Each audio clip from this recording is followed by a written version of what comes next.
Donc au-delà de tout, on va dire ce que j'ai retenu ou ce que j'ai compris de cette difficulté en fonction de l'état de conscience de chacun. On appelle ça difficulté, épreuve de la vie ou bien, en tout cas, il y a eu beaucoup de leçons. Mais j'ai compris au fait que depuis petit, dans nos agissements, de manière inconsciente, il y a des choses que nous faisons de manière répétée et de manière aussi inconsciente au fait, mais qui a un lien avec ce que nous voulons faire, notre aspiration profonde. Donc quand vous allez rencontrer des difficultés, des épreuves, il faudra à un moment donné vous asseoir et réfléchir. Vous allez découvrir comme moi qu'en réalité, moi je suis un enseignant. C'était le premier métier que j'ai choisi dans ma vie. J'ai tourné.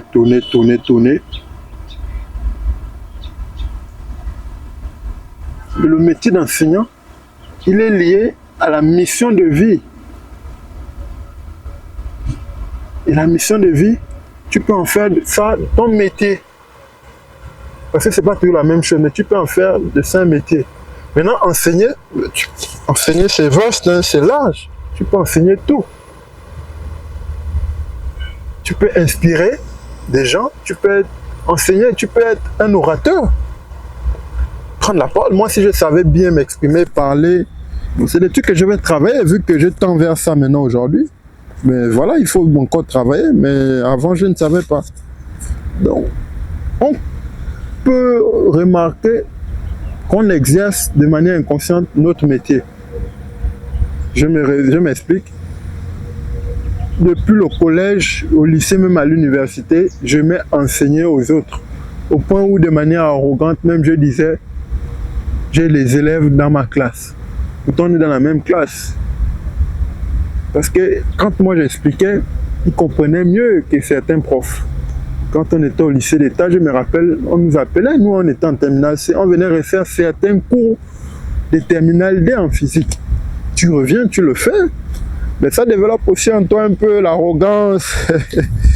C'est vrai, mais c'est ça. Donc on l'exerce de manière inconsciente.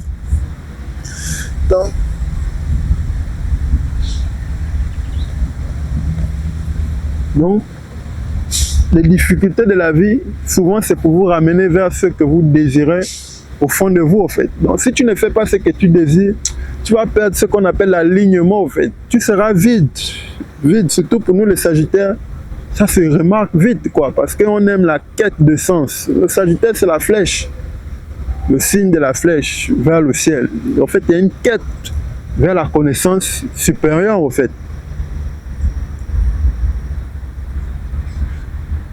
Donc, si tu ne fais pas le lien entre ce que tu aimais faire depuis petit et ce que tu aimerais faire, tu seras beaucoup perdu. Tu vas tourner en rond, tu ne vas pas te retrouver. Donc, il faut faire très très attention. Donc, à travers les difficultés, il faut s'élever et il faut se reconnecter à sa mission sur Terre. C'est ça le but des difficultés. Les limites que Saturne nous impose. Le passage de Pluton, c'est pour brûler tout ce qui était instable et remettre à la vue de tout le monde ce qui doit être.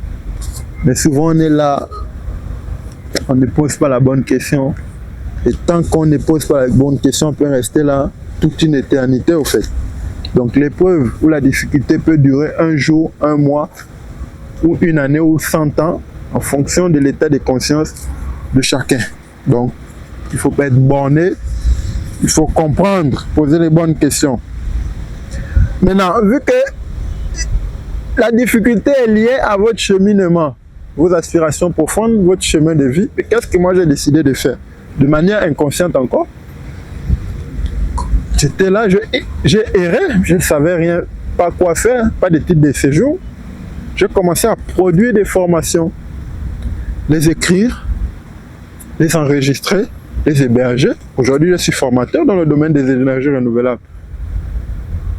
Tout ce que je vous explique là, j'ai eu les réponses là. Maintenant, mais j'ai commencé à manifester dans mes difficultés, j'ai travaillé mes formations. je travaille mes formations. Aujourd'hui, je forme beaucoup de jeunes là. Ils sont au Maroc, au Sénégal, au Canada. Ils m'écrivent. Je donne l'accès à la formation. C'est pas cher. C'est ce que j'ai appris en Europe. Beaucoup là veulent l'apprendre.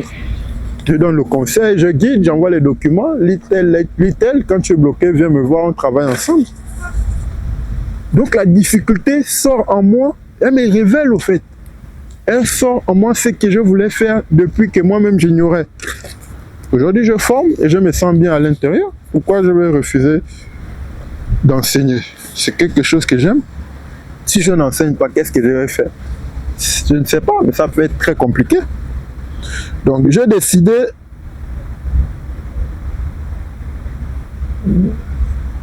après ce que le professeur a dit, vous ne faites pas des études sérieuses, monsieur, au QTF, rentrez chez vous. J'ai d'abord laissé les contestations auprès des juridictions adaptées. Mais j'ai commencé à faire mes formations, c'est enseigner. J'ai fait une introspection de tout mon cheminement académique. Et j'ai vu que moi, je n'ai jamais rêvé d'être dans vos histoires d'ingénieurs, les vestes, les trucs. J'ai toujours voulu enseigner. Aujourd'hui, j'enseigne. Ce n'est pas encore bien structuré. Mais ça, j'enseigne. J'ai des projets pour la jeunesse. Voilà. J'écris des livres. Là, c'est des choses que je ne savais pas, en fait. Aujourd'hui, au travers de tout ce que j'apprends, je viens là, je réfléchis, j'écris mes choses. Après, j'enregistre quelques vidéos. Quand je suis fatigué de faire chauffer la tête, après, je vais répondre. Donc, j'écris des livres. Pourtant, je ne suis pas écrivain, je ne connais rien de ça. Mais parce que je sais que ces livres-là pourront inspirer et aider d'autres. J'ai commencé à écrire des livres comment? J'ai commencé à écrire des livres parce que à chaque fois que les gens suivaient mes formations, ils me demandaient de leur envoyer les PowerPoint. Mais les PowerPoint de mes formations, il n'y a que le titre. Mais tout est dans ma tête, au fait. Donc, l'explication est dans ma tête. Donc, je suis obligé de retranscrire ces explications-là, créer des guides, des livres, tome 1, tome 2, pour les étudiants. Ils vont le retrouver en physique ou sur Amazon. Je n'ai pas encore bien structuré les choses, mais j'écris déjà des livres, des guides adaptés à ma formation. Mais là, j'écris aussi un livre de développement personnel. Donc, je ne maîtrise pas, mais la vision est déjà là, l'ambition est là. Et on ne sait pas ce que ça va donner. Peut-être on va me reconnaître comme un grand écrivain. Pourtant, j'étais parmi ceux qui ont donné la copie en classe de 3e des dictées en premier, les 2, les 3. Mais au travers des difficultés, on transcende et aujourd'hui, on écrit. Donc, avec les outils de correction d'intelligence artificielle, aujourd'hui, c'est facile de corriger toi-même tes textes. Donc, on ne va pas dire que les gens n'utilisent pas, tout le monde utilise. Maintenant, ça dépend de l'idée de départ que tu mets. Après, tu demandes à l'intelligence artificielle, ceux qui sont gratuits ou payants, de corriger les fautes, de faire des syntaxes logiques, cohérentes. Mais c'est toujours ton idée. L'IA ne peut pas écrire ton livre. C'est ton idée qu'elle corrige les fautes et elle oriente la structure. Bon, tout le monde fait ça. Pourquoi moi je ne vais pas faire? Je ne suis pas un grand écrivain. Et aujourd'hui, ça enlève en moi la peur de parler sur Internet. Moi, je suis quelqu'un de fougueux. Donc, même là, vous voyez, j'ai du mal même à résumer parce que c'est un métier qu'on doit apprendre. Mais pour l'instant, je ne l'ai pas encore appris. Donc là, j'improvise juste. Voilà. Parce que ça me permet d'extérioriser toute cette colère-là, mais sous forme de vidéos pour inspirer d'autres jeunes. Donc, au travers de l'épreuve, on a aussi appris beaucoup de choses.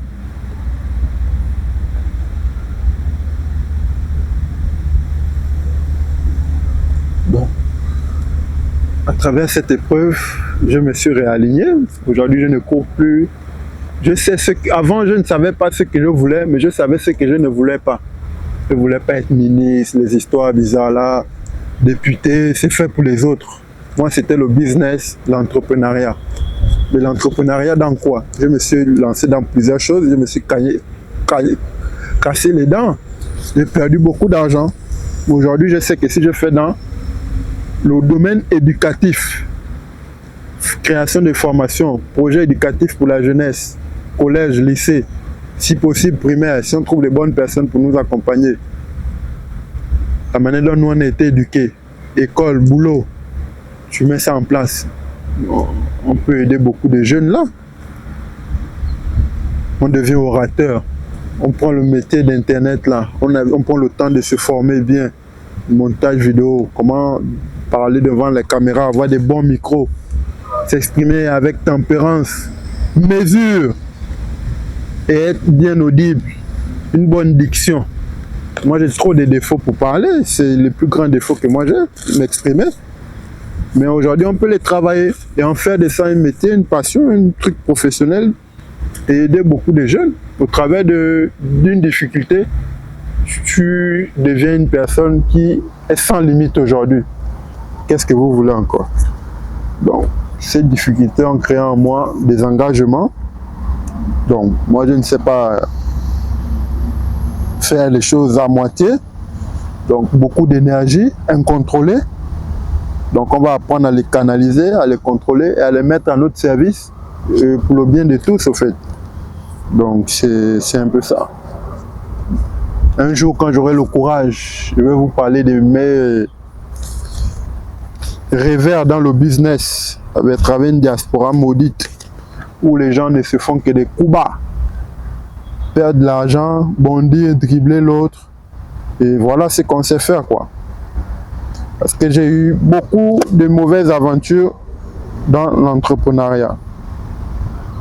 Mais on est là, on tient, on est résilient et on a beaucoup de force.